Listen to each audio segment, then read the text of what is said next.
Good morning students. मैं कविता सिन्हा आज आपको गृह विज्ञान के 9th क्लास के चैप्टर नंबर 2 व्यवस्था गृह और परिवार के संबंध में बताऊंगी। तो बच्चों, आप स्क्रीन में देखिए। जीवन के हर क्षेत्र में किसी भी काम को अगर हमें अच्छे से करना है, सफलतापूर्वक करना है, उसके लिए कार्य जो भी हम काम कर रहे हैं उसका सुव्यवस्थित होना अनिवार्य है। सुव्यवस्थित का मीनिंग होता है कि अच्छे ढंग से किसी काम को अरेंज करके उसको करना अनिवार्य मीन्स जरूरी होता है। प्रकृति के सभी कामों में व्यवस्था या प्रबंध की अवधारणा निश्चित रूप से जुड़ी हुई होती है। हमें प्रकृति से प्रेरणा प्राप्त करके मनुष्य ने भी अपने जीवन के हर क्षेत्रों में अधिक से अधिक व्यवस्था को अपनाना सीख लिया है। अगर हम व्यवस्था से नहीं चलते हैं तो हमारा कार्य वो सफल नहीं हो पाता है। गृह विज्ञान में व्यवस्था अथवा प्रबंध किसी चीज का अरेंज करना शब्द का प्रयोग परिवार और गृह के संबंध में किया जाता है। व्यवस्था क्या होता है उसके बारे में मैं आपको बताती हूँ कि व्यवस्था का अर्थ क्या होता है। उत्तम गृह व्यवस्था में सुव्यवस्थित व आकर्षक वातावरण की प्राप्ति के साथ काम करने में समय और श्रम, धन तीनों तत्वों की बचत होती है। अगर हम किसी काम को हमें करना है, अगर हम व्यवस्थित ढंग ढंग से करते हैं तो उसमें बच्चों क्या होता है, हमारे समय की बचत होती है, हमारे धन की बचत होती है और हमारी मेहनत की बचत बचत होती है। अगर हम कार्य को व्यवस्थित ढंग से नहीं करते हैं तो क्या होता है, काम करने में टाइम भी खर्च होता है, मेहनत भी ज़्यादा लगती है और धन भी ज़्यादा खर्च होता है। इसीलिए हमें हर कार्य को व्यवस्थित रूप से करना चाहिए। किसी कार्य को योजनाबद्ध तरीके से करना ही व्यवस्था कहलाता है। प्लानिंग के साथ करना ही क्या कहलाता है, व्यवस्था कहलाता है। व्यवस्था का प्रबंध की अवधारणा पर्याप्त बहुत ही विस्तृत है। जीवन के हर क्षेत्रों में हम व्यवस्था को अपनाते हैं, चाहे चाहे वो कोई सा भी क्षेत्र हो। योजना अनुसार कार्य करने में समय, शक्ति व धन की बचत होती है तथा जल्दी ही व्यक्ति अपने लक्ष्य को प्राप्त कर सकता है। अगर हम प्लानिंग से काम करते हैं कि हमें पता होता है कि हमें क्या क्या करना है, कैसे करना है, पूरी प्लानिंग के साथ अगर हम चलते हैं तो हम अपने लक्ष्य की तरफ आसानी से जल्दी ही पहुंच जाते हैं। अगर बिना प्लानिंग के चलते उसमें टाइम भी हमारा खर्च होता है, मेहनत भी डबल लगती है और वो कार्य भी देर से होता है। व्यवस्था या प्रबंध स्वयं में एक कला है जिसके द्वारा किसी भी संस्था के सदस्यों, वस्तुओं तथा क्रियाओं को कंट्रोल में किया जा सकता है। अगर किसी भी क्षेत्र में, अगर विद्यालय की बात ले लें, अगर हम उसको प्लानिंग से हर तरीके से नहीं करेंगे तो क्या होगा, चीजें व्यवस्थित ढंग से नहीं करेंगे तो विद्यालय को चलाना बहुत ही मुश्किल हो जाएगा और विद्यालय में होने वाले हर कार्य बाधित होंगे। तो इसलिए व्यवस्था का हर क्षेत्र में बड़ा ही महत्व होता है। इसीलिए प्लानिंग के साथ हमेशा कार्य को करना चाहिए। ये कुछ डेफिनेशन दे रखी हैं, इसको आप देखिए।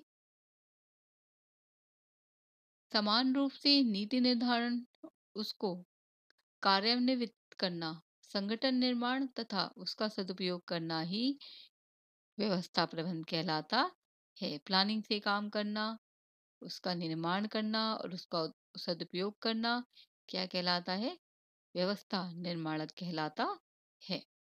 गृह व्यवस्था का अर्थ मैंने आपको पहले ही बताया। गृह व्यवस्था गृह विज्ञान का वह महत्वपूर्ण अंग है जिससे गृह का चुनाव, बनावट, सफाई एवं सुरक्षा, घरेलू चीजों की देखरेख, उनसे होने वाली हानियां तथा बचने के साधन, आय व्यय का बजट, गृह कार्यों का उचित विभाजन। गृह कार्य मतलब घर में जो काम होते हैं वो सभी को मिल-बाँट के उसका विभाजन करना चाहिए, उसको बाँट देना चाहिए लोगों घर के सदस्यों के बीच, आदि गृह संबंधी सभी विषय इसमें सम्मिलित होते हैं। गृह व्यवस्था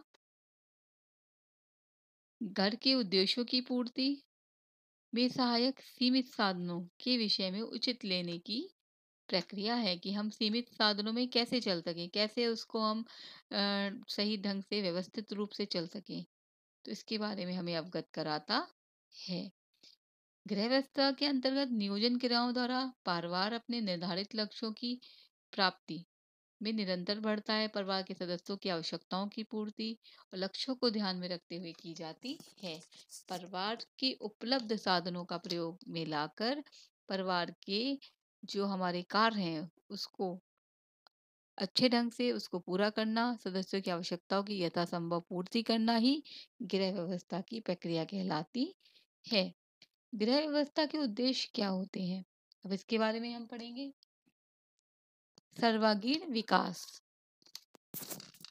गृह व्यवस्था का गृह व्यवस्था का मुख्य उद्देश्य परिवार के सभी सदस्यों के शारीरिक, मानसिक, आर्थिक, आध्यात्मिक, नैतिक और सांस्कृतिक विकास करना है। इन सभी विकास पक्षों को सर्वांगीण विकास कहते हैं। अगर पर्टिकुलर अगर हम शारीरिक विकास की बात करें तो वे शारीरिक से संबंधित विकास के कार्य होते हैं, लेकिन ये चूंकि यहाँ बात सर्वांगीण विकास की हो रही है तो उसमें हम शारीरिक, मानसिक, आर्थिक, आध्यात्मिक, नैतिक, सांस्कृतिक विकास के बारे में बात करेंगे। तो सर्वांगीण विकास करना होता है गृह व्यवस्था का उद्देश्य। परिवार के सदस्यों की आवश्यकता की पूर्ति। प्रत्येक परिवार के सभी सदस्यों को अपनी अपनी कुछ आवश्यकताएं होती हैं। ये आवश्यकताएं जनरल भी हो सकती है, समान भी हो सकती हैं तथा विशेष भी हो सकती हैं। सामान्य आवश्यकताएं क्या अगर हम बात करें तो रोटी, कपड़ा, मकान, ये सभी की आवश्यकताएं होती हैं और हर घर की प्रत्येक सदस्य की ये प्राथमिक आवश्यकताएं होती हैं। इसके अलावा हम पढ़ाई कैसी कर रहे हैं, किस स्कूल में पढ़ रहे हैं, अगर बीमार पड़ जाते हैं कौन से हॉस्पिटल में इलाज कराते हैं, या हम अपने खान पान में कैसा खाना खाते हैं, ये हमारी अपनी एक विशिष्ट आवश्यकताएं हैं जिसको हम अपने घर के बजट के हिसाब से करते हैं। जैसे हमारी इनकम आ रही है उस हिसाब से हम खर्चा करते हैं, उस हिसाब से हम घर के सारे कार्य पूरे करते हैं। तो परिवार के सभी सदस्यों की आवश्यकताओं की पूर्ति करता है। अगर हम गृह व्यवस्था के उद्देश्य में एक पॉइंट और देखें तो गृह की आय व्यय में बैलेंस रखता है, संतुलन रखता है। सभी भौतिक आवश्यकताओं को पूरा करने के लिए, चाहे वो आवश्यकताएं कैसी भी हों, धन की आवश्यकता होती है, ये आप लोगों को पता ही होगा। हर घर की आय क्या होती है, लिमिट में होती है और हमें अपने घर की आय के हिसाब से ही खर्चा करना चाहिए।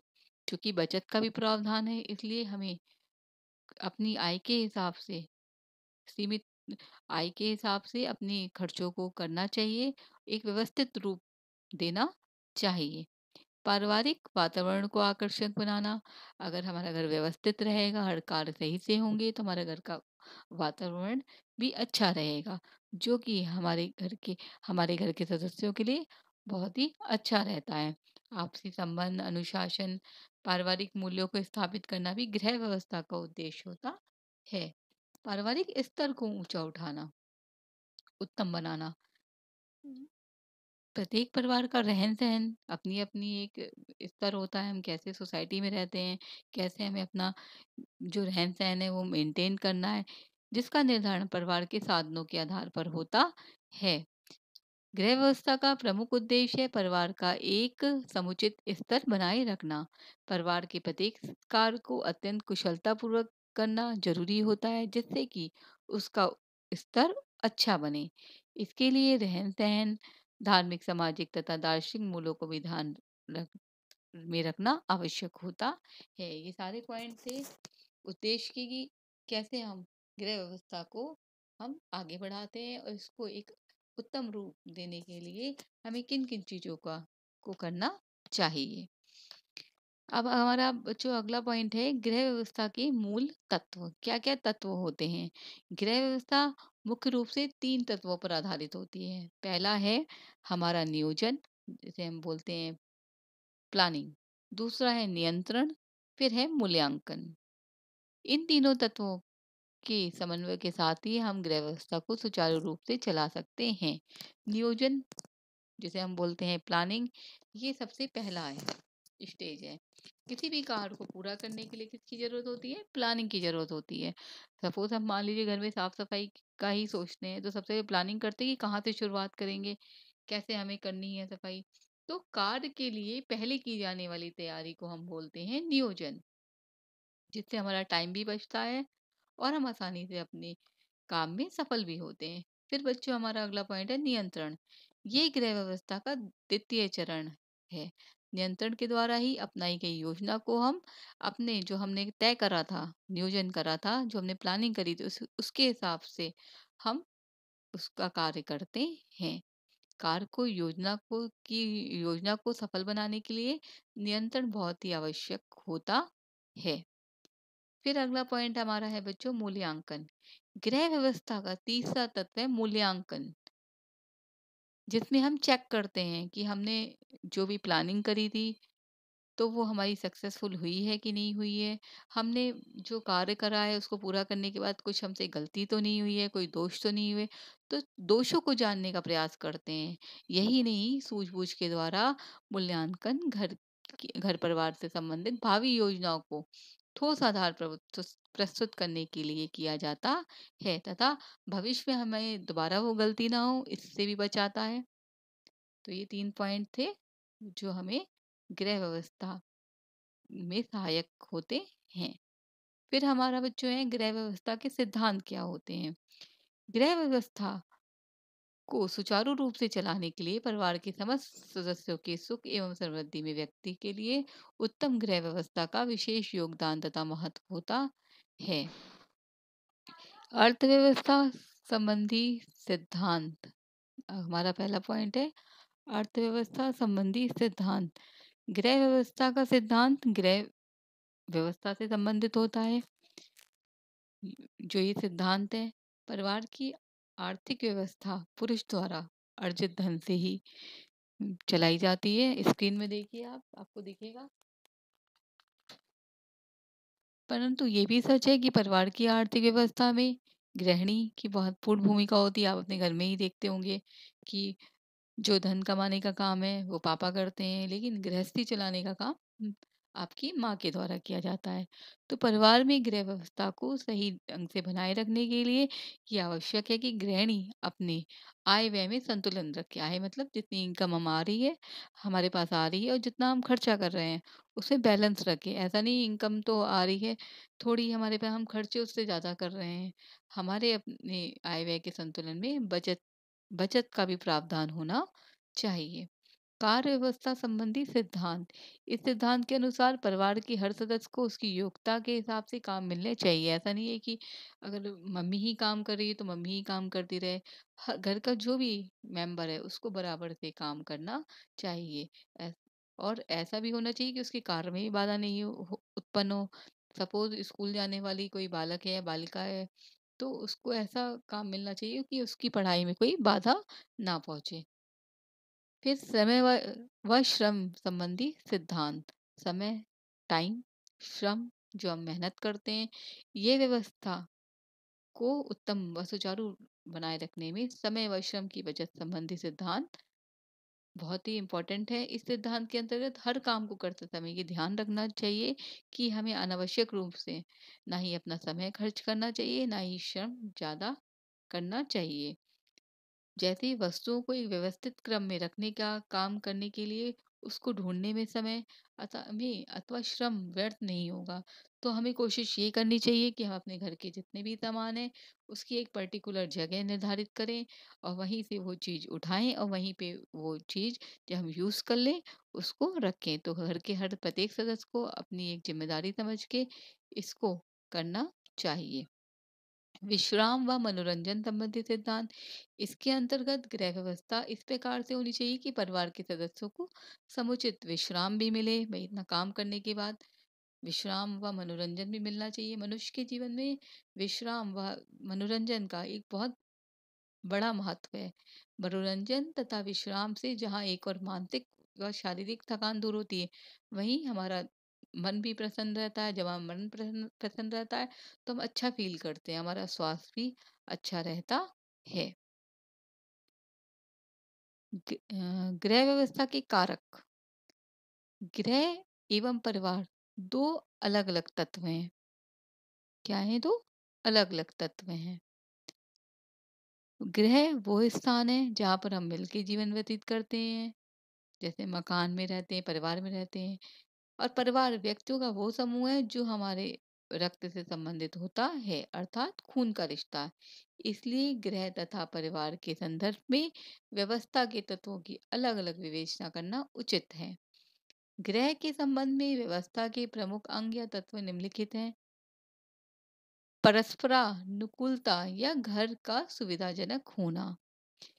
परस्परानुकूलता गृह संबंधी वो विशेषता है जिसके अनुसार घर का निर्माण करते समय अथवा किराए पर लेते समय इस बात का ध्यान रखा जाता है कि घर के विभिन्न कक्ष, कक्ष मीन कमरे, जैसे ड्राइंग रूम, शयन कक्ष, अध्ययन कक्ष, भोजन कक्ष, स्नान घर आदि सभी पारिवारिक सदस्यों की सुविधाजनक व आवश्यकता के हिसाब से ही हो। जैसे जो हमारा रसोई घर होता है वो जहाँ हम भोजन करते हैं उसके पास ही होना चाहिए, जिससे जो भोजन बनाता है उसको भोजन सर्व करने में कोई असुविधा महसूस ना हो। वायु, जल व प्रकाश की उचित व्यवस्था होनी चाहिए, क्योंकि ये तीनों साधन हमें प्रकृति के द्वारा मिले हैं और मानव जीवन के लिए बड़े अनमोल होते हैं। वायु का ऑक्सीजन वाला भाग प्राणियों तथा पौधों के लिए महत्वपूर्ण होता है। हर घर में शुद्ध वायु का पर्याप्त संवातन आदि होना बहुत ही आवश्यक होता है। जल के बिना हमारा जीवन संभव नहीं है, हमारे सारे काम जल पे ही निर्भर होते हैं।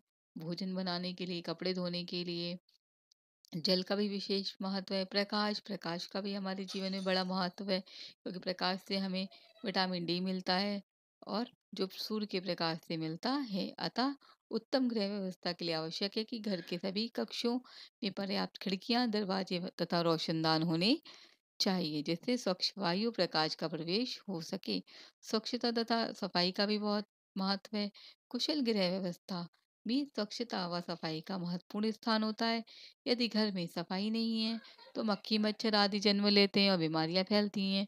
रसोई घर की सफाई स्वास्थ्य के लिए अनिवार्य है। ड्राइंग रूम की सफाई से गृहिणी की हम कितना इंटरेस्ट है इनको उसका आभास होता है, क्योंकि बाहर से जो मेहमान आता है वो ड्राइंग रूम में बैठता है। बच्चों का अधिकांश समय पढ़ने वाले कमरे में बीतता है। यदि साफ सुथरा नहीं होगा तो बच्चा पढ़ाई में मन नहीं लगाएगा, अरुचि पैदा होगी और उनका स्वास्थ्य मानसिक विकास नहीं हो पाएगा। तो इसलिए गृह व्यवस्था के लिए घर की सफाई व स्वच्छता का एक अपना एक महत्व होता है। विभिन्न वस्तुओं की व्यवस्था क्रमबद्ध तरीके से करनी चाहिए। घर के हर घरेलू सामान या यंत्र उनकी एक जगह होनी चाहिए, उनकी देखरेख समय समय पे होनी चाहिए, जिससे वो अपना कार्य सुचारू रूप से करे और हमारे कार्य में बाधा ना उत्पन्न करें। खाद्य सामग्री की व्यवस्था, खाने पीने की जो सामान है उसका भी व्यवस्था उत्तम ढंग से होनी चाहिए, क्योंकि खाने से ही हमें सारे पोषक तत्व मिलते हैं। हमें अच्छा पौष्टिक खाना खाना चाहिए। अतिथियों के संस्कार के लिए गृहिणी को सही से व्यवस्था करनी चाहिए। और जो खाने पीने के सामान होते हैं, पदार्थ होते हैं, उसको कैसे संरक्षण करना चाहिए ये भी आवश्यक होता है। इसके अतिरिक्त प्रत्येक गृहिणी को या अन्य पारिवारिक सदस्यों को खाद्य पदार्थों का सदुपयोग करना चाहिए, इनको वेस्ट नहीं करना चाहिए। तो बच्चों इसी के साथ ये आपका ये टॉपिक खत्म होता है। इसके बाद हम नेक्स्ट उस क्लास में करेंगे परिवार के संदर्भ में व्यवस्था अथवा परिवार व्यवस्था के तत्व।